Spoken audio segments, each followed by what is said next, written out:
عرض کرتے ہیں اللہ تجھے یاد ہے نا ایک رات جب میں بڑی دیر سے لوٹا تھا، لکڑیاں کاٹتے، درخت تلاش کرتے، مجھے دیر ہو گئی، میں دیر سے لوٹا تھا، نیت یہ کر رکھی تھی کہ دودھ سب سے پہلے ماں باپ کو پلاؤں گا۔ مالک جب میں لوٹا تو وہ بوڑھے تھک ہار کے سو گئے تھے۔ میری بیوی نے مجھے کہا کہ بچوں کو پلا دو، وہ سو گئے، تو میں نے کہا نہیں، میرے ذمے ہے ان بوڑھوں کے دل کو ٹھنڈا کرنا، ان سے پیار کرنا۔ اللہ بیوی مانگتی رہی، بچے طلب کرتے رہے، میری ٹانگوں میں گھومتے رہے، بار بار آتے رہے، اور میں نے دودھ نہیں پلایا۔ اے مالک فجر ہو گئی، آفتاب طلوع ہونے کا وقت آ گیا، پر میں نے ماں باپ کے بیدار ہونے کا انتظار کیا۔ اے اللہ وہ جب اٹھے تو ان کی آنکھوں میں جو میرے لیے دعا تھی اور ان کے سینوں میں جو میرے لیے کرم تھا، اگر تیری بارگاہ میں وہ نیکی قبول ہے تو مالک پھر رحم فرما، نہ اس مشکل سے آسانی عطا فرما۔ سنو سنو، رسول کریم صلی اللہ علیہ وسلم فرماتے ہیں کہ اس بندے کی دعا مکمل ہوئی تو پتھر تھوڑا سا سرک گیا، اور اتنا سرکا کہ آسمان نظر آنے لگا۔ جس نے ماں باپ کو منایا ہے، ان سے پیار کیا ہے، پھر یہی بات وسیلہ بن جائے گی رب کے ماننے کا، پھر یہ وسیلہ بنے گی، اللہ اس سے مان جائے گا۔ پھر رسول کریم صلی اللہ علیہ وسلم فرمانے لگے، دوسرا بولا اور عرض کرنے لگا کہ اے اللہ تو جانتا ہے مجھے اپنے چچا کی بیٹی بھانے لگی تھی، میں اس کی طرف رغبت کرنے لگا تھا، اور میں نے جب اس سے جا کے ارادہ کیا کہ میں تیرا طالب ہوں، تو اس نے مجھے کہا کہ پہلے 100 دینار لاؤ۔ بانا تو اللہ میں نے مشقت کر کے 100 دینار جمع کیے، اور جب میں پوری طرح اس پر حاوی ہو گیا، وہ میرے قبضے میں آ گئی اور گناہ کا میں نے ارادہ کر لیا، تو اس عورت کے منہ سے ایک جملہ نکلا کہ اللہ سے ڈر۔ اے مالک وہ میرے قبضے میں تھی، اے اللہ میں گناہ پر قادر تھا، میں چاہتا تو گناہ کر لیتا، لیکن جب اس نے تیرا نام لے کے کہا نا کہ اللہ سے ڈر، اللہ میں ڈر گیا، میں اسے چھوڑ کے آ گیا۔ اگر تجھے یہ بات پسند ہے تو پھر نکال دینا اس مشکل سے، پھر کر دینا کرم۔ اللہ میری بھی تو چڑھتی جوانی تھی نا، میں بھی تو سب کچھ کر سکتا تھا، پر تیرے لیے، تیری خاطر میں لذت گناہ سے باز رہا، تو اللہ تو رحمت فرما دے۔ حضور فرماتے ہیں اس کی دعا مکمل ہوئی تھی کہ پتھر تھوڑا اور سرک گیا۔ پھر تیسرا بولا اور اس نے بول کے کہا، اے اللہ ایک مزدور کو، ایک دیہڑی دار کو، ایک غریب کو میں نے کام پہ رکھا ہوا تھا، یہ تیرا اور میرا راز ہے اللہ۔ وہ مزدور، وہ دیہڑی دار میرے پاس کام پہ لگا تھا، کچھ چاول میں نے اس کی اجرت مقرر کر دی کہ تو کام مکمل کرے گا تو میں تجھے دوں گا، اور جب اجرت لینے کا وقت آیا تو وہ بگڑ کر ناراض ہو کر چلا گیا، میں اسے ڈھونڈتا رہا، وہ مجھے ملا نہیں، میں نے اس کے چاولوں کی قیمت کاروبار میں انویسٹ کر دی، اس کا تھوڑا سا سرمایہ پر میں نے کھایا نہیں، پھر وہ اس سے میں کاروبار کرتا رہا، اور اتنا کاروبار کیا کہ بہت ساری گائیں اور ان کے چرواہے تیار ہو گئے، وہ سالوں کے بعد لوٹا، میں نے اس غریب کا مال کھایا نہیں بلکہ بڑھایا، محفوظ کر کے رکھا، وہ سالوں کے بعد لوٹا اور کہنے لگا میرا مال، تو میں نے کہا وہ ساری گائیں تیری ہیں، وہ چرواہا تیرا ہے، یہ سارا کچھ تیرا ہے۔ تو کہنے لگا تو مجھ سے مذاق کرتا ہے، میں غریب کہاں اور گاؤں اتنی بڑی گائیں کہاں، تو مذاق کرتا ہے؟ تو میں نے کہا مذاق نہیں، میں نے اپنے رب سے ڈر کے تیرے مال کی حفاظت کی، یہ تیرا ہے۔ اے اللہ میں کھا بھی تو سکتا تھا نا، پر تجھ سے ڈر کر میں نے وہ سارا محفوظ رکھا۔ اللہ اگر تجھے میری یہ ادا پسند ہے تو پھر آج مان جانا، آج راضی ہو جا۔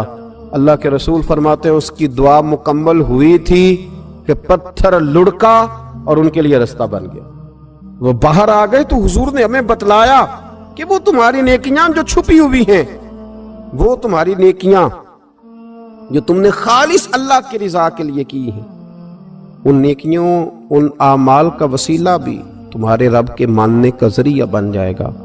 اس کو منایا جائے، اس کی حضور حاضری دی جائے، اس سے بخشش کا سوال کیا جائے، اس کی بارگاہ میں یہ گزارش کی جائے کہ اللہ غریبوں، مجبوروں، کمزوروں اور ان لوگوں کے صدقے جو اللہ رستہ دیکھ رہے ہیں کہ رستہ کب کھلے گا، جو تیری بارگاہ کرم کے سوالی ہیں، ان کے صدقے تو رحم فرما، تو کرم فرما۔ تو میرے عزیز، ایک اور بات جو اللہ کو منانے کے لیے ہمیں ہمارے پیارے رسول صلی اللہ تعالی علیہ وسلم نے بتلائی کہ جب انسان بہت زیادہ عاجزی کرتا ہے نا، بہت زیادہ عاجزی، تو پھر بھی اللہ مان جاتا ہے۔ جب وہ اس کے حضور بہت عجز کا اظہار کرتا ہے، بہت زیادہ عجز کا اظہار کرتا ہے، وہ ڈر جاتا ہے اس سے۔ وَلِمَنْ خَافَ مَقَامَ رَبِّهِ جَنَّتَانِ، فرمایا جو میرے سامنے کھڑے ہونے سے ڈرے گا میں اسے 2 جنتیں عطا کروں۔ حضرت بابا فرید الدین مسعود گنج شکر بابا صاحب رحمت اللہ علیہ فرماتے ہیں کہ ایک نیک نوجوان تھا، دن کو روزہ رکھتا، رات کو نماز پڑھتا، پر اللہ سے ڈرتا پھر بھی بہت ہی زیادہ تھا، بڑا ہی ڈرتا تھا۔ موت کا وقت آیا تو ماں ہی تھی بس اس کی، تو ماں سے کہنے لگا اماں تو میری ماں ہے، میرے ساتھ 3 وعدے تو کر۔ اس نے کہا پتر تو بتا، آخری ہجکی لے رہا ہے اور اس غریبنی ماں سے تو وعدہ لے رہا ہے، بتا کیا وعدہ ہے؟ تو عرض کرنے لگا اماں جب میں مر جاؤں نا تو میرے گلے میں رسی ڈال کے تو مجھے گھمانا گھر کے صحن میں، اور لوگوں کو کہنا جو رب کی نافرمانی کرے اس کا یہی حال ہوتا ہے۔ یہ اعلان کرنا جو اللہ کے نافرمان ہوں ان کا یہی اشر کیا جانا چاہیے۔ اور اماں پھر دوسرا وعدہ کر، میرا رات کو جنازہ اٹھایا جائے، میں نہیں چاہتا کہ کسی کے منہ سے یہ لفظ نکل جائیں کہ وہ دیکھو اللہ کا نافرمان جا رہا ہے، رات کو میرا جنازہ اٹھانا۔ اور اماں تیسرا میرے ساتھ وعدہ کر کہ لوگ مجھے دفن کر کے آ جائیں گے تو میری قبر پہ چلی جائے گی، عمل میرے پاس کوئی نہیں، پر مجھے لگتا ہے ماں کے قدموں کی برکت سے عرش کا مالک بھی رحم فرمائے گا۔ اماں تو وعدہ کر کہ میرے ساتھ وعدہ کر۔ بابا صاحب رحمت اللہ علیہ فرمانے لگے کہ ماں بوڑھی ماں نے وعدہ کر لیا، کہا بیٹے ٹھیک ہے، اگر تیری یہی ضد ہے تو میں تیار ہوں۔ پھر اس نے کلمہ شہادت پڑھا، اس نوجوان کی روح پرواز کر گئی، بوڑھی ماں نے رسی منگائی تو وَلِمَنْ خَافَ مَقَامَ رَبِّهِ جَنَّتَانِ، جو ڈر جائے، اس نے تو کہا تھا نا کہ رسی ڈال کے گھمانا اور کہنا یہ اللہ کا نافرمان ہے، اس کا یہی اشر ہونا چاہیے تھا۔ لیکن جب ماں گلے میں رسی ڈالنے لگی تو گھر کے ہر کونے سے آواز آنے لگی، خبردار یہ رب کا دوست ہے، اللہ کے دوستوں کے ساتھ اس طرح کا معاملہ نہ کیا جائے، اسے چھوڑ دیا جائے۔ اور کہا تمہیں کچھ بھی اور کرنے کی ضرورت نہیں ہے، یہ تو رب کا دوست ہے اور رب کی بارگاہ میں حاضر ہو گیا۔ کچھ کوئی بندہ کہے گا کہ یہ تو ایک بابا فرید کا سنایا ہوا واقعہ ہے، سنیے، بخاری میں حدیث ہے، نبی پاک صلی اللہ علیہ وسلم نے فرمایا، حضرت ابو ہریرہ رضی اللہ تعالیٰ عنہ راوی ہیں، حضور فرماتے ایک شخص مرنے لگا تو اپنے بچوں سے کہنے لگا کہ میں جب مر جاؤں تو مجھے جلا دینا، اور پھر میرے جلے ہوئے وجود کو پیس دینا، پھر مجھے ہوا میں اڑا دینا۔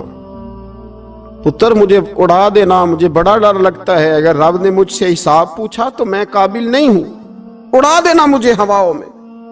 اگر اس نے مجھ سے عذاب لیا تو حساب لیا تو بڑا سخت حساب لے گا۔ حضور فرماتے ہیں، بخاری میں موجود ہے، اس کے بچوں نے اسی طرح کیا، اس کے مرنے کے بعد اسے جلایا، ہوا میں اڑا دیا۔ اللہ کے محبوب فرماتے ہیں رب کریم نے حکم دیا زمین کو کہ اس کے ذرات کو جمع کرو، زمین نے ذرے جمع کیے، خدا نے حکم دیا تو اس کا وجود پھر سے اسی شکل میں آیا۔ تو رب کریم نے فرمایا یہ جو تو نے وصیت کی تو کیوں کی؟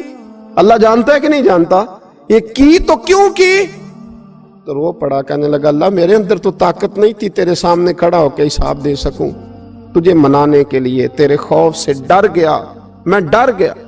اگرچہ ہمارے بزرگوں نے لکھا ہے کہ آج یہ وصیت کرنا، اس رنگ میں یہ طرز اختیار کرنا درست نہیں، لیکن آپ غور فرمائیے کہ نبی پاک علیہ السلام فرماتے ہیں جب اس نے کہا نا اللہ تجھ سے ڈر کے یہ کیا،